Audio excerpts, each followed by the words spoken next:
사람은 어릴 때부터 보고 듣고 배운 대로 살아가기 때문에 일찍부터 올바른 지도와 가르침은 너무나 중요합니다.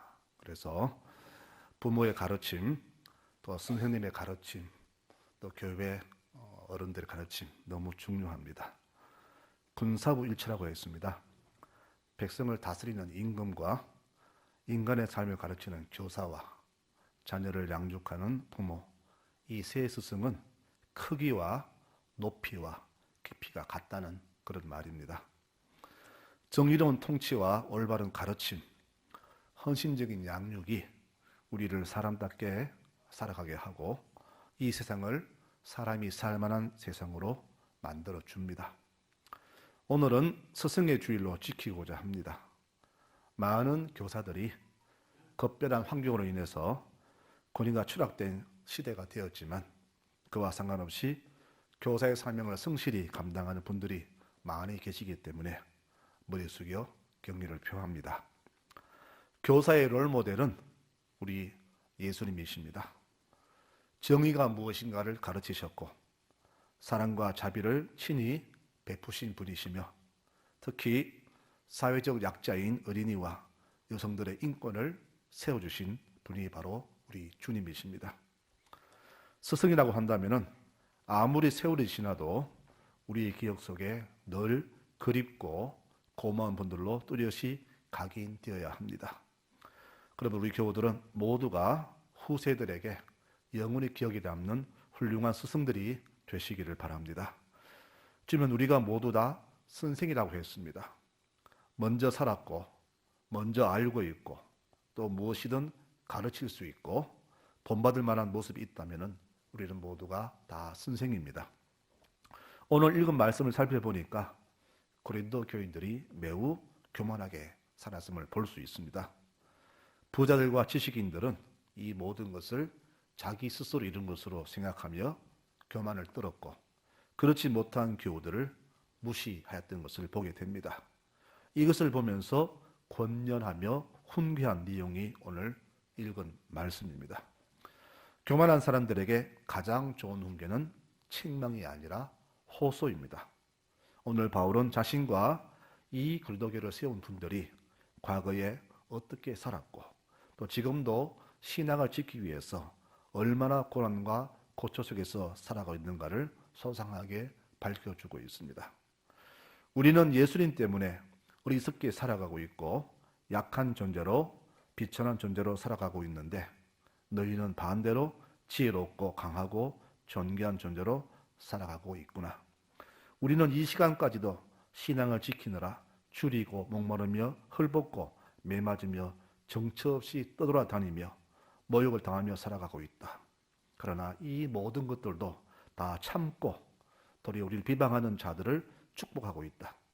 내가 이 말을 쓰는 것은 너희를 부끄럽게 하려는 것이 아니라 너희가 내 자녀 같으므로 이렇게 간절하게 권면하는 것이다. 이렇게 교인들에게 권면을 합니다. 오늘 스승의 주일로 지키는데 교사 직분만이 교사가 아닙니다. 우리 모두는 스승이자 교사가 되어야 합니다. 주를 믿는 성도들은 누구를 만나든지 이렇게 자신 있게 말할 수 있어야 합니다. 나를 본받으시오.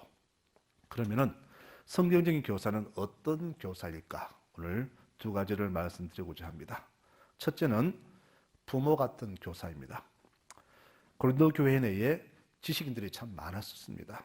특히 그 당시 철학자들은 자기들을 최고의 석학으로 자처했고 모두가 그들을 그렇게 인정했지만은 그들은 지식을 가르칠 교사일지는 모르지만은 사람을 사람답게 인도하는 스승은 아니었습니다. 그래서 바울은 편지에 이렇게 쓰잖아요. 교회 내에 가르치는 교사는 많이 있으나 아버지 같은 교사는 많지 않다 하면서 이들의 행적을 꼬집었습니다. 교사와 부모의 차이가 뭘까요? 그저 지식을 가르치는 것과 자녀를 사람들에게 양육하는 차이가 아니겠습니까? 그러므로 우리 교학교 교사는 늘 부모 같은 교사가 되어야 합니다. 말씀을 가르치는 것에 끝나지 않고 이들을 내 자녀처럼 여기며 하늘나라 일꾼으로 양육하는 스승이 되어야 합니다. 교사는 자신을 헌신할지 모르지만은 부모처럼 목숨을 내주지는 않잖아요. 교사가 오직 가르치면 관심을 둔다면은 영적인 굶주림을 피할 수가 없을 것입니다. 그러므로 영적 굶주림을 피하는 비결은 말씀 가르침만이 아니라 따뜻한 사랑과 헌신적인 관심이 될 것입니다. 자녀들은 내 부모를 본 그대로 자라나잖아요. 그래서 별난 자녀는 과거에 그 부모가 별났다는 말이 됩니다. 게으르고 불평 많고 사치하고 아낄 줄 모르고 성격이 모난 자녀의 배후에는 반드시 부모 중 한 사람이 그랬다는 뜻이 됩니다. 우리가 북이스라엘의 폭군 아합을 아시죠? 이 아합도 폭군이지만은 그 안에 이세벨은 더 악한 여자였습니다. 얼마나 여자가 못된 여자인지 온 나라가 이 이세벨 이 왕후 때문에 힘이 들었습니다. 하나님도 화가 나서 이 나라에 3년간 비를 내리게 할 정도로 이세벨은 악한 왕후였습니다. 청어람 그럽니다. 즉 청색에서 액기스를 빼내면 더 파란 청색이 나오듯이 이 악한 인 이세벨에게서 자기보다 더 못된 딸이 탄생을 합니다.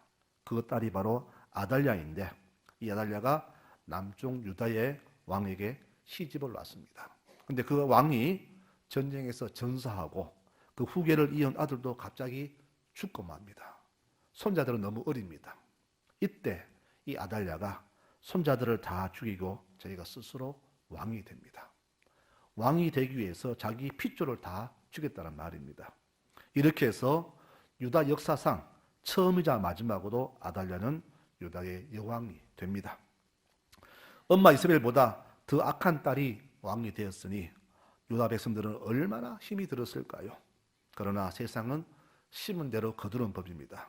아달랴는 비참하게 최후를 맞이했습니다. 그 어머니 이세벨도 이정에서 떨어져서 시체가 산산조각 나서 이걸 모으지 못할 정도로 비참하게 마지막을 장식했습니다. 이것을 보면서 올바른 부모의 모습, 올바른 가르침이 얼마나 중요한가를 다시 한번 깨닫게 됩니다. 그래서 바울은 오늘 말하기를 어떤 스승보다 아비 같은 스승, 즉 부모 같은 스승을 우리에게 원합니다. 교학교 교사는 아이들을 사랑으로 품어주고 헌신하는 부모 같은 교사가 되어야 합니다. 아이가 완전히 성장하기까지 해상의 고통을 감수하는 교사가 우리 주님 바라시는 그런 교사의 모습이 될 것입니다. 어느 검술이 좋은 부부가 이혼을 했습니다. 참 좋은 사람들인데 무슨 이유인지 모르지만 이혼을 했습니다. 얼마 안 지나서 남편이 재혼을 했는데 아주 못된 여자를 만났습니다. 이 남자는 그 여자보다 더 못된 남자가 되었습니다. 아내도 재혼을 했습니다. 아주 못된 남자를 만났습니다. 그런데 그 남자는 아주 순한 남자가 되었다고 합니다. 이게 무슨 뜻입니까? 남자는 여자를 만나기에 따라서 자기의 인생이 바뀌는 것입니다. 우리 믿는 가정의 대부분은 우리 여성들, 즉 어머니들의 뜨거운 사랑과 헌신과 봉사가 있었기 때문에 이렇게 가정이 평안한 줄로 압니다. 성경에는 오늘 우리에게 아비 같은 스승 그랬는데 그 당시에는 여성을 아주 비하하는 시대였기 때문에 아마 남성 명사 아비를 그렇게 쓴 것 같습니다. 그러나 진정한 스승, 우리 가정의 스승은 바로 여성인 어머니입니다. 여러분, 그러므로 이 시대는 어머니 혼자도 안 되고 아버지 혼자도 안 되고 부모가 힘을 합쳐서 한 믿음으로 헌신한 모습의 부모의 모습을 보일 때에 자녀들을 믿음으로 잘 양육할 줄로 믿습니다. 성도 여러분, 우리 모든 교우들은 이렇게 아비 같은 스승, 어머니 같은 스승들이 되시기를 바랍니다. 내가 무슨 교사냐? 나는 지금 교사도 아닌데 여러분, 스승은요 꼭 가르치는 교사만이 스승이 아닙니다. 내가 10가지가 못나서도 한 가지라도 내가 자녀에게, 후손들에게, 누구에게 본이 되고 기감된다면 곧 스승이 되는 겁니다. 오늘날 우리 교회에 이러한 스승이 많이 필요합니다. 삶으로 저들에게 본을 보이고 모든 교우들의 귀감이 될 만한 삶의 모습을 나타내는 그런 교우들, 이런 스승이 교회에 참으로 많이 필요한 시대입니다. 우리 모든 송나 제주교회 교우들은 이런 스승들이 되시기를 축원합니다. 내 삶으로 누가 보더라도 본받을 만한 정말로 경탄할 만한, 기감될 만한 모습으로 살아가시는 우리 스승 같은 교우들이 되시기를 축원합니다. 이렇게 해서 성경은 첫째 교사의 모습을 아비 같은 스승은 그랬습니다. 두 번째는 겸손한 교사입니다.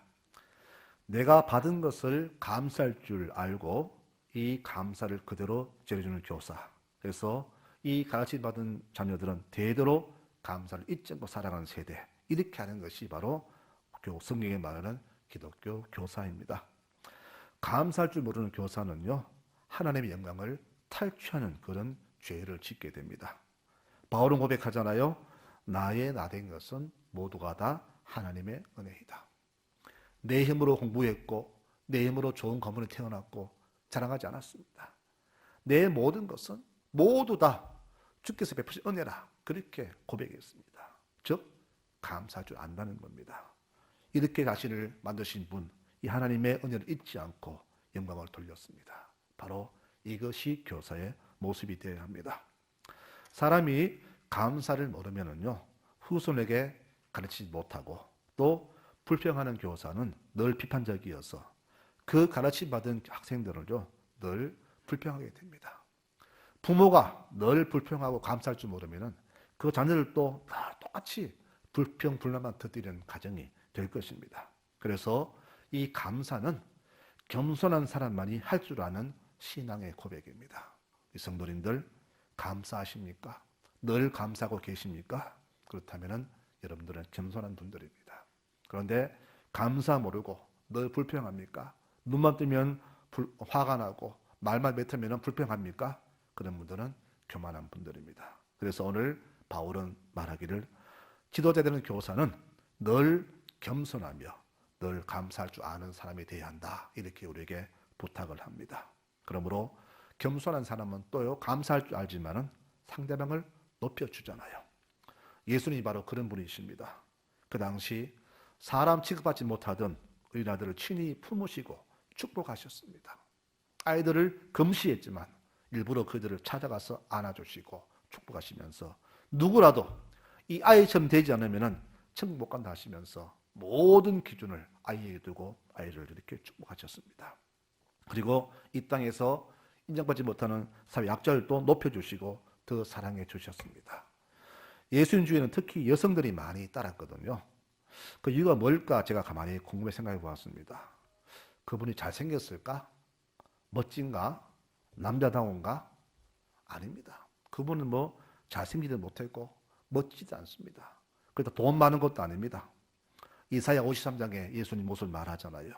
그는 풍채도 없다 그랬습니다. 풍채도 없다. 사람이 외사단 말이죠. 고운 모양도 없다. 얼굴도 못생겼단 말입니다. 우리가 흠모할 만한 아름다운 것이 하나도 없다. 이렇게 예수님을 소개했습니다. 남자로서 전혀 끌림이 없는 분인데 왜 그렇게 여성들이 인기 많았을까? 왜 여성들이 그렇게 목숨 걸고 주님께 헌신했을까? 다른 게 아닙니다. 세상에서 천대받고 차별받는 저희들을 존귀해 주시고 높여주시고 아껴주시기 때문에 그들이 그렇게 주님을 스승처럼 따랐던 겁니다. 세상은 자기들을 사람 취급하지 않았지만은 주님께서는 그들을 존귀하게 여겨주셨습니다. 무엇이 정의이고 불인가를 확실히 구분하시고 무엇이 사랑인가를 친히 보여주신 분이 바로 주님이십니다. 그분은 자기 어머니를 여성의 최고 호칭인 여자여라고 부르면서 높여주셨고 죽기 직전에 제자에게 어머니의 노후를 부탁할 정도로 약자들을 세심히 보살필 분이 바로 주님이셨습니다. 이 모든 것 겸손한 마음이 없으면요, 사랑이 없으면 할 수 없는 일들입니다. 시집간 딸에게 현명한 어머니가 이런 편지를 주었습니다. 내 사랑하는 딸아, 만약 네가 네 남편을 왕처럼 존경한다면 네 남편도 너를 여왕처럼 대우해 줄 것이다. 그러나 그를 노예처럼 취급한다면 남편도 너를 노예처럼 대우할 것이다. 네 자존심으로 남편에게 봉사하기를 싫어한다면 네 남편은 힘으로 너를 종과 같이 다루고 말 것이다. 네 남편이 친구 집에 놀러 가거든 그를 목욕시키고 옷차림을 단정히 하게 한 뒤에 보내야 한다. 또 남편 친구도 놀러 오거든 최대한 잘 대접해 주어라. 그렇게 하면은 네 남편이 너를 소중히 여길 것이다. 언제나 가정에 주의를 기울이고 그의 물건들을 소중히 하라. 그는 기꺼이 네 머리에 관을 씌워줄 것이다. 바로 친정어머니가 숨김을 강조한 편지입니다. 이 모습이 바로 겸손한 모습이 아닙니까? 교만은 내가 높은 사람이고 내가 존귀한 사람이고 내가 최고의 모습이지만은 겸손은 나는 낮고 너는 높고 네가 나보다 더 존귀한 사람이라는 것을 나타내는 모습이 겸손입니다. 바로 교사는 이 겸손한 모습을 가르치되 자신이 먼저 제자들에게 겸손하게 자신을 낮추어야 합니다. 영국 어느 학교에서 이 자녀들이 학생들이 선생님 말을 듣지 않았습니다. 선생님 아주 우습게 봤습니다. 그 학교는 부자만 다니는 학교인데 아이들이 부모의 그 빽을 믿고 교사들을 아주 우습게 봤어요. 고민하던 교사 선생님이 영국 왕실에 편지를 썼습니다. 여왕폐하, 우리 학교에 한 번만 오시죠.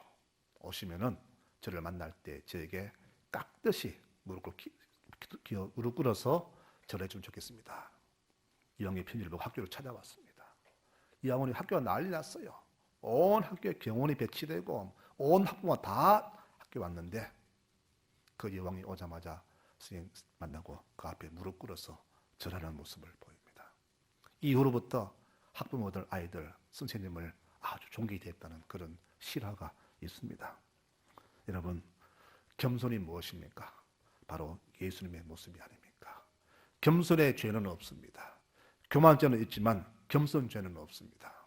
아이를 가르치는 교사들, 또 우리 교회 어르신들, 겸손한 삶을 살아가시 바랍니다. 이 겸손이 우리 모든 자녀들에게, 후손들에게 참 주의 모습을 보이는 그런 아름다운 가르침이 될 것입니다. 교사는 또 인생을 가르쳐야 합니다. 참 인생이 뭘까요?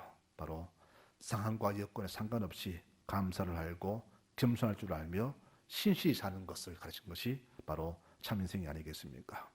사도 바울은 성경만 가르치지 않았습니다. 온 마음을 다하여서 그들에게 신앙인의 삶을 가르쳤습니다. 그 완성품이 바로 오늘 나오는 디모데입니다. 그런 디모데 이렇게 소개합니다. 내가 주 안에서 내 사랑하고 신실한 아들 디모데를 너에게 보낸다. 신실한 아들 그랬습니다. 내가 장담하겠다. 이 디모데는 내가 말씀 나왔다. 이는 내 보낼 때 조금도 흠이 없다. 내가 완벽히 보장한다. 여러분, 주께서 우리를 보내실 때에 그런 모습으로 소개가 되지 않겠습니까?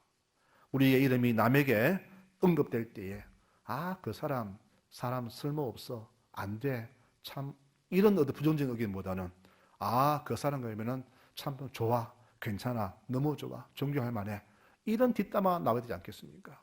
이렇게 취급되는 것이 성도의 모습이 되지 않겠습니까, 여러분?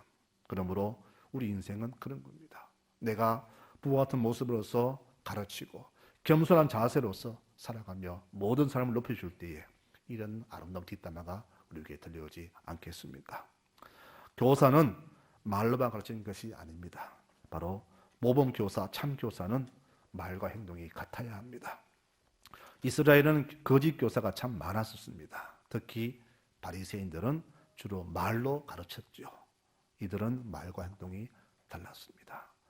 마태복음 23장에 말합니다. 주께서 무엇이든지 그들이 말하는 것을 행하고 지키되 그들의 행위는 본받지 말라.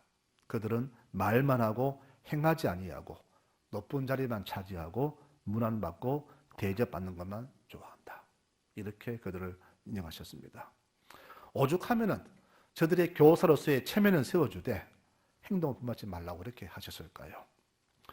내가 잘못 가르쳐도 내 행동이 바르면은 여러분 남들에게 인정받지만은 잘 가르쳐도 행동이 바르지 못하면은 지탄을 받습니다. 교인들은 늘 말뿐이더라. 말은 뻔히 잘하더라. 그런데 사는 모습 보니까 나보다 못하더라. 이런 말들이 우리에게 얼마나 지금 많이 들려옵니까, 여러분? 그러므로 우리 교우들은 이 세상을 가르치는 다 스승들입니다. 교사들입니다. 불신자들에게, 이 땅 모든 사람들에게 무엇이 인생이고 무엇이 아름다운 것인가를 보여주는, 행해주는 그런 삶을 사는 교사가 우리가 되어야 되는데 우리의 귀에 들려온 대답들이 교인들은 말뿐이더라라는 말 돌려온다면 우리의 모습이 얼마나 비참합니까? 우리를 낳으신 주님 얼마나 부끄럽겠습니까? 성경에서는 가장 모든 교사를 예수님으로 소개합니다. 이분은 무엇보다 겸손한 분이세요. 얼마나 겸손한 분인지 구약의 스가랴 선지자가 700년 전에 이렇게 예언했습니다. 그는 정의롭고 구원을 베풀고 겸손한 분인데 백마를 타는 대신에 나귀를 타시는데 그것도 나귀 새끼를 타고 오신다. 가장 겸손의 극치 나귀의 새끼를 타고 입성하신다. 그렇게 주의 겸손을 미리 예언했습니다. 대접받기를 원하고 늘 상자를 차지하는 바리새인들과는 비교되는 겸손한 모습이 아닙니까? 오늘 바울은 교인들에게 이렇게 말합니다. 여러분들은 나를 본받는 사람이 되십시오라고 편지했습니다. 이 말씀을 우리에게 적용시켜 볼까요? 이 땅 모든 사람들이 이 성나절개 교들을 볼 때에 그들에게 우리가 이렇게 말할 수 있습니다. 여러분들은 나처럼 살아라. 이렇게 자신 있게 말할 수 있어야 합니다. 또 그렇게 살아야 합니다. 이것이 바로 이 땅에 보내신 받은 교사로서의 스승으로서의 삶을 살아가는 우리 모든 교들의 모습이 될 것입니다. 세상은 우리가 얼마나 말을 잘 하는지 많이 알고 있는지 잘 사는지를 보지 않고 우리가 어떻게 살아가는지 그 행위를 지켜보고 있습니다. 교인들은 말만 잘하지 사는 모습 보니까 엉망이더라. 여러분 이런 인식을 이제 우리가 깨뜨려 줘야 합니다. 그러기 위해서는 우리가 무엇보다 겸손하게 살아가야 될 것입니다. 겸손한 자세가 바로 아름다운 스승의 모습이 됩니다. 말씀을 읽겠습니다. 오늘 말씀 제목 너희는 나를 본받으라 이렇게 바울이 우리에게 말했습니다. 우리 입으로 우리 믿는 사람 좀 사십시오라고 말하지 않더라도 굳이 그렇게 말하지 않더라도 우리가 진정 부모 같은 모습으로 모든 사람들을 대해주고 겸손한 자세로 본을 보이며 살아간다면 세상은 우리를 삶의 모델로 여기며 본받으며 살아가게 될 겁니다. 이것이 바로 우리 주님이 우리에게 원하시는 참된 스승의 모습이 아니겠습니까? 우리 모든 교우들 다 이런 훌륭한 스승들이 되시기를 축원합니다. 누가 보더라도 존경하고 칭찬할 만한 그런 믿음의 교우들로 살아가시기를 축원합니다. 이것이 바로 우리에게 원하시는 주의 스승의 모습입니다. 이렇게 살아가시는 복된 우리 모든 교우들 되시기를 간절히 축원합니다. 아멘.